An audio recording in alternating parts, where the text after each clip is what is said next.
I'm not going to be editing this video. I'm not looking for high views and hits. This is me just having a bit of a rant at the annoyance behind the operators and how ineffective they are. Honestly, if they were human, I would have fired them. G'day, it's Matt here. I'm going to quickly walk you through. No, I'm not going to quickly walk you through. We're going to take a really, really long, hard look at how ineffective some of these AI agents really are. Now, in my opinion, if you're spending $200 for ChatGPT's AI operator and expecting to get productivity out of it, you're spending $200 on that service. Plus, I don't know how much time that you'll lose in trying to train it to do whatever it is you need it to do. Some of the really basic things that I've tried to get this thing to do, and it's failed dismally, are things such as researching an article. So let's have a quick look at this thread here. And we used a client site to test this out. So once this loads up, we'll scroll up to the top. So we gave it a bit of a brief and an outline, and we said, look, this is where we want you to go and what you want to look at. And it was probably too descriptive and might have confused it. We even gave it the writing style and the methodology to follow there. So it asked a bunch of questions, and it said, okay, let me know when you want me to proceed. So we went through the process and did a lot of different things. And look, I might see if I can download these recordings. Let's see how we go. Can we download and save the recordings from here? Doesn't look like it. All right, anyhow, let's have a bit of a quick skim back through here. So during this recording, it did a bit of research on the article. Now, this was quite interesting because it was asked to go through and to have a look at the different types of nootropic potential and nootropic benefits that are connected to this particular product. And it was told as a part of the brief to also make sure that it cites its references. So where there's data or facts that are provided, make sure that you cite your references. And it was given a structure to follow in the reference citation as well. However, partway through the process, we found that what had happened was it had opened up a bunch of tabs, it created a draft article, and then it started to put together a reference section where it was citing its references, but it made a really, really big mess of it. It didn't follow the formatting approach for it. And then at one point in time, it actually asked the question if I could do the referencing for it, because it didn't know where it got the information from. Yet, as you can see, all the tabs are open in the top there while it's working on this particular article. So as a test, this article was not published, and it's not likely to be published. It's very, very low quality. So if you're looking at using an AI agent or an AI operator currently offered through OpenAI as a part of their ChatGPT Pro subscription, just this use case alone, I'd be very reluctant to get it to do this. We have had it work on some articles for other clients that are much more low level. They're not exactly deep research related. They're a bit more marketing geographical areas to attract certain cohorts. And even with that, it struggled to actually maintain the brief. So not exactly very impressed with that. So what are we opening up now? We've got another window where we had an agent running, doing a few things. And this was interesting. So we had a test screen here where we had orders come through for customers who purchased products, and this was just sample test data. Now, unfortunately, due to YouTube's privacy policies, because there are names on this and addresses, even though these are fictitious names and addresses, YouTube will delist this video and pull it. So we're not going to show that. But what we'll explain is that when we had given the AI the instruction to go into eBay and find orders that were marked as delivered and then leave feedback for those orders as tests, it was able to do that quite well. It missed a few, and it needed to be pointed in the right direction and told in the areas that had missed things what it had missed. So that was this particular function, which was connected to the updating the Google Sheets, which was the one that I spoke about just in the opening there.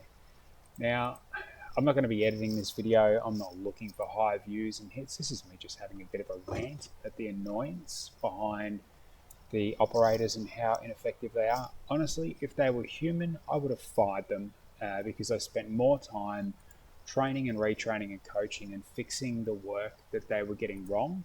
And even when I'd fixed it and shown it what work it had gotten wrong, it went back and it amended the work that I had corrected to put the error back in. So you can't leave these things to just run and do whatever it is that you're expecting it to do. They will make an absolute mess of whatever it is that you're relying on at this point in time. So there's this one here is the chat that I was talking about, where it was given the instruction to go through and update areas in this spreadsheet. All it needed to do was to find the delivered date from an eBay listing and find the corresponding order ID on the same row inside a Google Sheet and update that row to log the delivery date or the date delivered as presented in eBay. It was consistently getting that wrong. It was doing things like taking the formula that captures the order ID and copying that formula and pasting it into a cell that displays the tracking number for the order. It was also applying incorrect dates of delivery to incorrect lines. And as I said before, when I was amending these things, it was going back into those records and re-implementing the mistakes that it had made. So it came back to me and it said, yep, I'm all done now. And it turned out that rows 372 and 374 hadn't been done. So it proceeded to update row 373 with the incorrect date per the row on 374 that it was looking for. So that was a bit of a disappointment. A really simple Google Sheets function. One that I did find worked quite well initially, and it was quite interesting to see how it had fallen into place, was the use of the agent to help with managing things on social media. So we started off in this discussion saying, look, we need your help to be able to see how things go as far as interacting with different posts on social media here. We logged it into Instagram and it worked fine for a while. I didn't want this to race through and trigger bot-related activity on the account. So we made sure that we gave it a throttle of no more than 5 posts per minute to be liked. It was to comment and to make sure that the comments that it was placing in there were contextual and they added value for the audience, and it wasn't just spamming and trying to generate leads back to the account that we were using to test this. And it did it quite well. We gave it some hashtags to search as well and to engage with posts on specific hashtags. And even this prompt here, ask for confirmation only if you're spending money, if you need to find more Instagram posts or continuous searching, move forward. That worked quite well. As we continued to build this out, testing this prompt, it turned out that by the time we got to the stage, let me get down to a little bit further, we added 5 steps in here, and then we were getting it to cycle back up onto step 1 because we wanted to make sure that it was checking notifications that came through as well.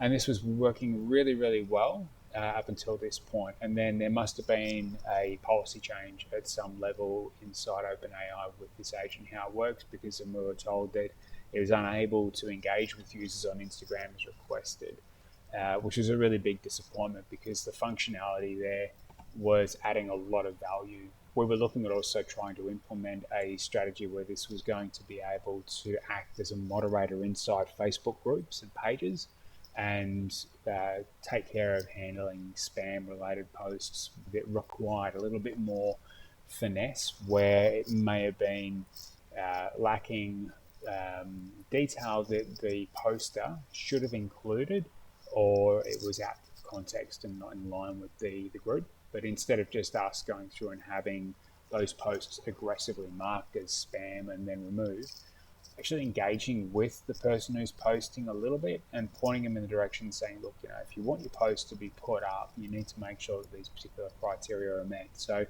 the hope of being able to do that has somewhat been squashed at this point in time because we can't get AI, OpenAI's operators to engage with any of these things, which I think that's a really big letdown. Okay, so what's our next one we've got here that we tested? We were looking at access workflow details. Right. So quite a few that we tested here. So we have another website that we use where we've got our workflows written down in text form. So there's all of the processes there, and there's also diagram-related schematics that show the flows where there might be branches where it's if this has been done, then proceed to this step. If this has not been done, then proceed to this step. It wasn't able to follow instructions in those sorts of senses too well. One of the objectives was to go through and have a look at instances of copyright breach where one of our clients has had their IP lifted in quite a few cases. So reverse image searches on Google was something that we thought we could get this agent or operator to help with.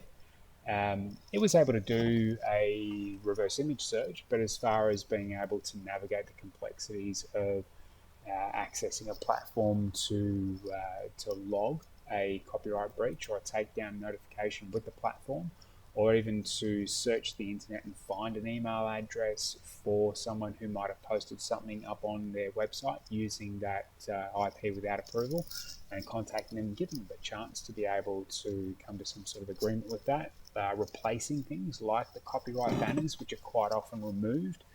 The operator wasn't able to do this, and the overall project just ended up in a consistent loop where it fell over on itself. So wasn't really happy with that one either. So creating promotional articles, this was the one that was interesting. We got the agent to jump on and do a bit of work in this area, and it doesn't seem to be actually loading at the moment. Let me refresh the browser here and see if I can get this to come back up. Okay, so yes, we do have a ChatGPT Pro subscription. Let me just log back in here.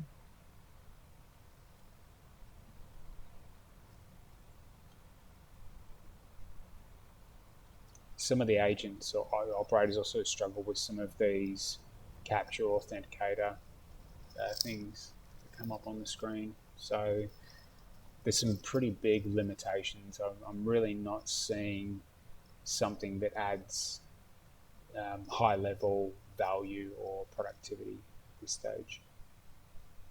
I know it is very early days for this, but if it's something that you're excited about, I would say probably calm your farm because it's not quite there at this point in time. All right, create promotional articles. Go back into this one.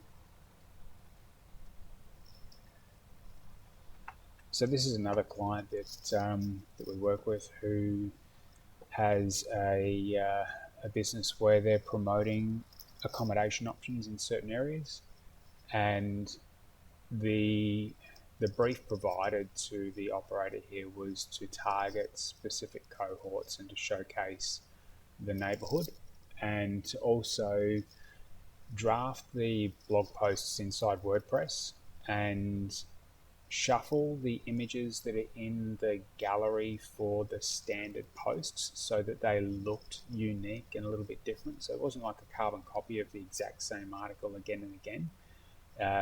It struggled with that objective, so I had to go in and take over and correct what it had done to put the right images and the right sort of approach into this.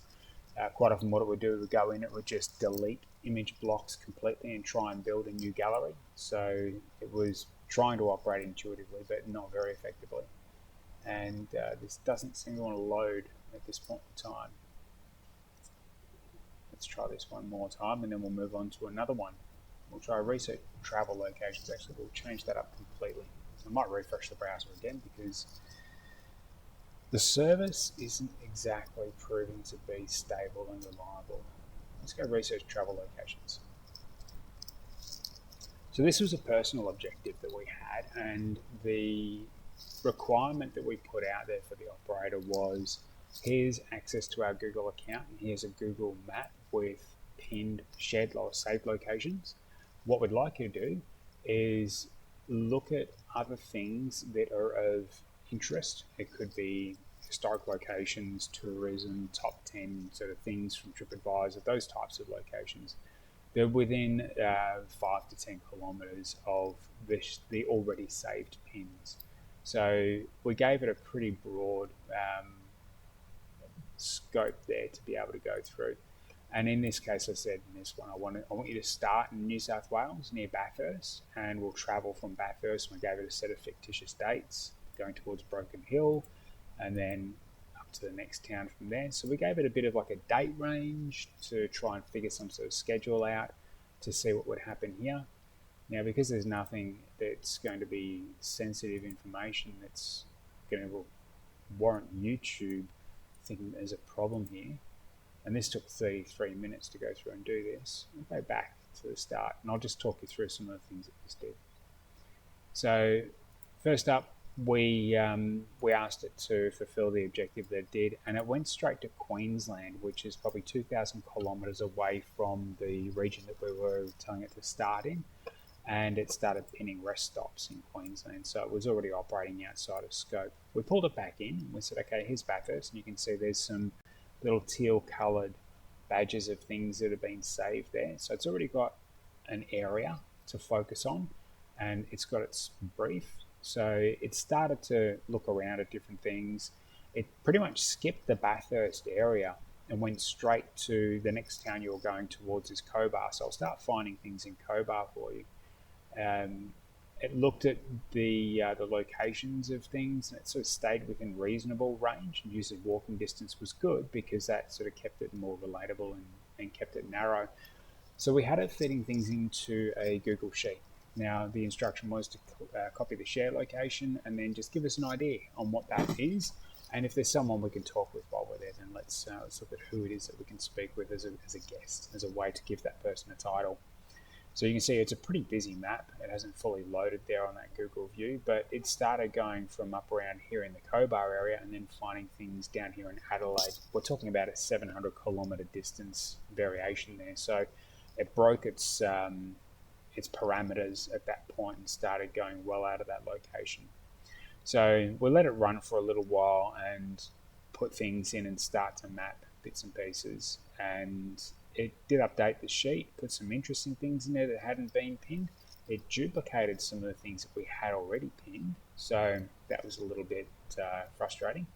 But what we did find was there were 3 URLs that it put in at the start here that were all exactly the same location. So it gave us three instances of the same thing, which was a bit of a disappointment from an accuracy point of view.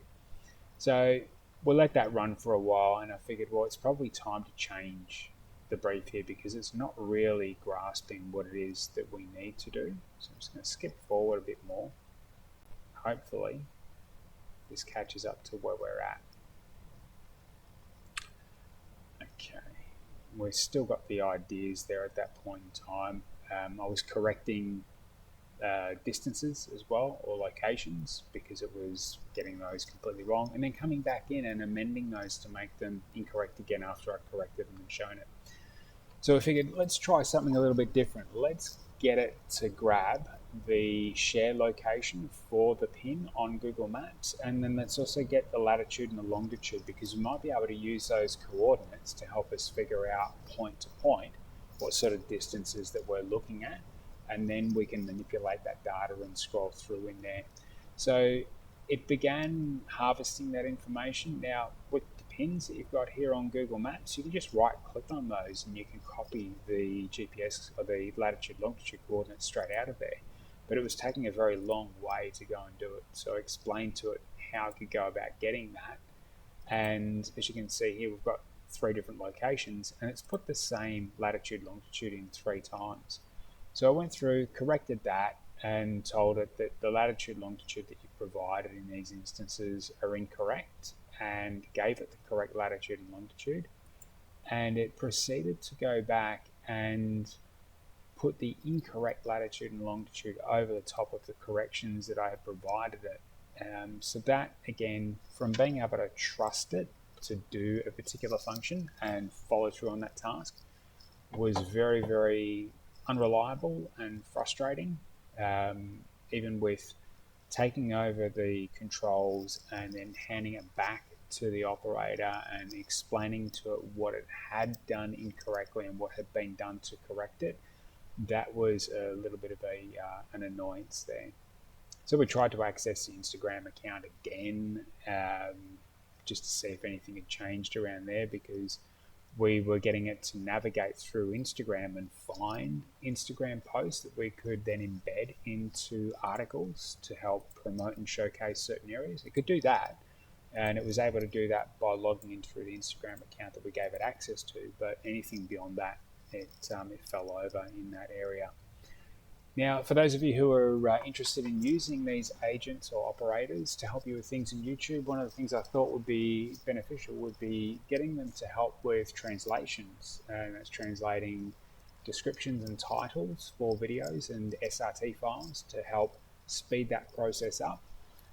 In all honesty, it has been 4 hours now of working with the agents, the operators, and we've been able to get 3 descriptions accurately translated, and it's just been going back and forth tediously just working on these things.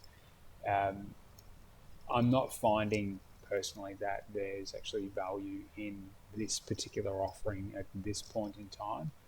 It probably needs another year for it to be able to really have the tires kicked by a lot more people and then get the value out of it. So if we're looking at this this discussion here, we can see that we had given it a brief where there were certain languages that it was required to target for this client.